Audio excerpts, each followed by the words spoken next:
আসসালামু আলাইকুম। প্রিয় দর্শক, বর্তমান বিএনপি সরকারের মন্ত্রিসভায় যারা রয়েছেন তাদের মধ্যে ৪ থেকে ৫ জনের নাম মানুষের মুখে মুখে বিভিন্ন কারণে। নিঃসন্দেহে তাদের মধ্যে একজন হচ্ছেন স্থানীয় সরকার প্রতিমন্ত্রী মীর শাহে আলম। এই ব্যক্তিকে নিয়ে যেন গল্পের শেষ নেই।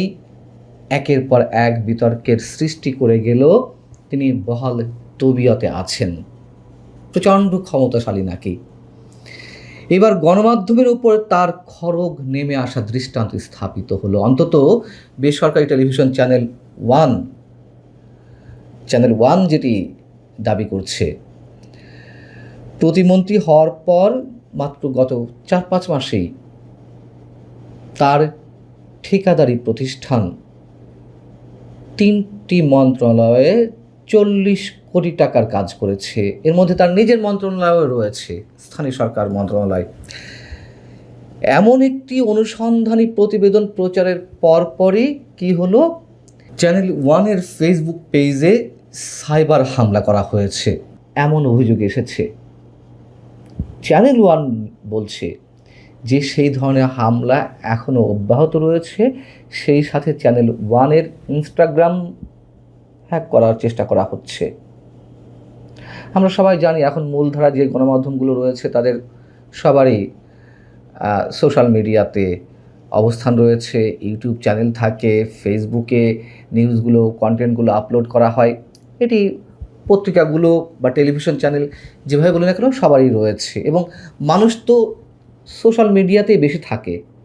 এখন সে আগের মতো তো আর সন্ধ্যা ৭টার সংবাদ কখন হবে অমুক চ্যানেলে রিমোট নিয়ে মানুষ টেলিভিশনে সামনে বসে থাকবে, দিন তো আর এখন তেমন নেই। এখন সবাই সোশ্যাল মিডিয়াতেই থাকে এবং সেগুলোতেই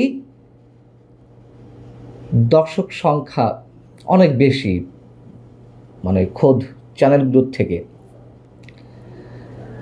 শনিবার চ্যানেল ওয়ানের পক্ষ থেকে একটি প্রেস বিজ্ঞপ্তি দেওয়া হয়েছে গণমাধ্যমে।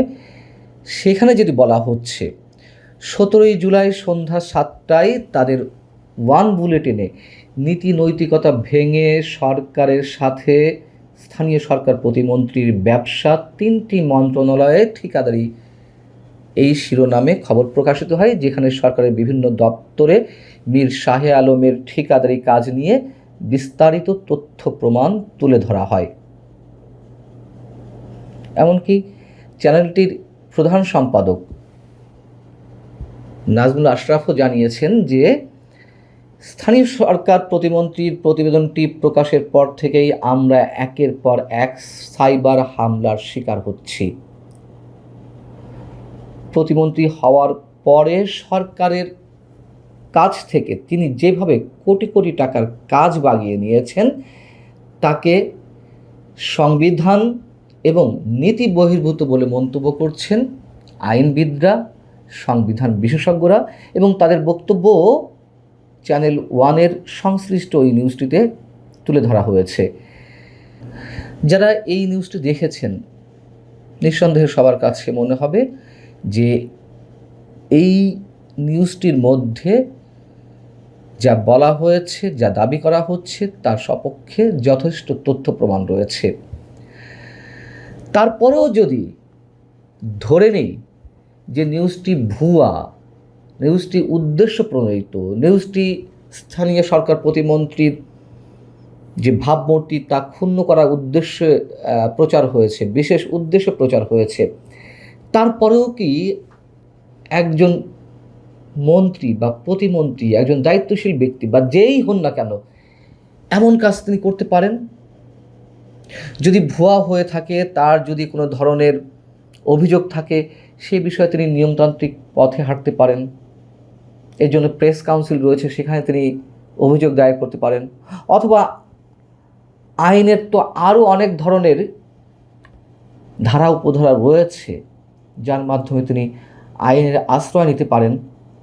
সেইগুলো না করে যদি চ্যানেল ওয়ানের যে দাবি যে এই সংবাদ প্রচারের পর তাদের ফেসবুক পেজে হামলা করার চেষ্টা করা হয়েছে বা হামলা হয়েছে, ফেসবুক পেজ বন্ধ হয়ে গেছে, ইনস্টাগ্রামেও হামলা করার চেষ্টা করা হচ্ছে, তাহলে যারা পেশিশক্তির বলে, ক্ষমতার বলে বলীয়ান হয়ে সরাসরি গণমাধ্যমের উপর হামলা করছে, সাংবাদিকদের উপর হামলা করছে, তাদের সাথে পার্থক্যটা কি? বরং তার চেয়েও এটি একটি ভয়াবহ চিত্র আমার কাছে মনে হয়। এখন তো তাহলে কেউ নিরাপদ থাকবে না। এবং এই স্থানীয় সরকার প্রতিমন্ত্রী মীর শাহে আলম, এর আগে তিনি বিতর্কের সৃষ্টি করলেন তার 2 সন্তানের নামে তার নিজ এলাকা বগুড়াতে 2টি ইউনিয়নের নামকরণের উদ্যোগ নেওয়ার জায়গা থেকে। তার 2 ছেলের নাম দিগন্ত এবং সীমান্ত। বগুড়ার 2টি ইউনিয়নের নাম পাল্টে এই 2টি নামে রাখা হচ্ছিল। বিষয়টা নিয়ে যখন তুমুল সমালোচনার সৃষ্টি হলো, সংসদে পর্যন্ত সমালোচনা হলো, তিনি দাবি করলেন যে এটি মিরাকল, এটি মিলে গেছে, আসলে তার 2 সন্তানের নামে করা হয়নি। সবশেষ সেখানে আমাদের প্রধানমন্ত্রীকেও হস্তক্ষেপ করতে হয়েছে।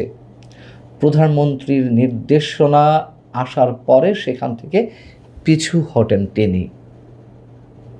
তারও আগে গত এপ্রিলে চট্টগ্রামে ভারী বর্ষণে যে জলাবদ্ধতা সৃষ্টি হলো, সেখানে তিনি বললেন যে এটা জলাবদ্ধতা নয়, এটি জলজট। জলাবদ্ধতার যে খবর প্রচারিত হচ্ছে তা সম্পূর্ণ ভিত্তিহীন, বানোয়াট এবং কাল্পনিক। 2024 সালের ছবি ছড়িয়ে নাকি অপপ্রচার চালানো হচ্ছে যে এটি এবারের ছবি। সেটি নিয়েও কম বিতর্কের সৃষ্টি হয়নি। শোনা যায় যে তার বিশাল ক্ষমতা, তার হাত অনেক লম্বা। প্রধানমন্ত্রী তিনি তার কাছের লোক। অনেকে বলেন যে তিনি প্রধানমন্ত্রীর খুব ঘনিষ্ঠ বন্ধু। যদি ঘনিষ্ঠ বন্ধু হয়েই থাকেন তাহলে সম্ভবত আমাদের প্রধানমন্ত্রীর জন্য পচা শামুকে পা কাটতে সময় লাগবে না। প্রধানমন্ত্রী এটি নিজে বুঝতে পারছেন কিনা আমরা জানি না। ভালো থাকুন সবাই। আল্লাহ।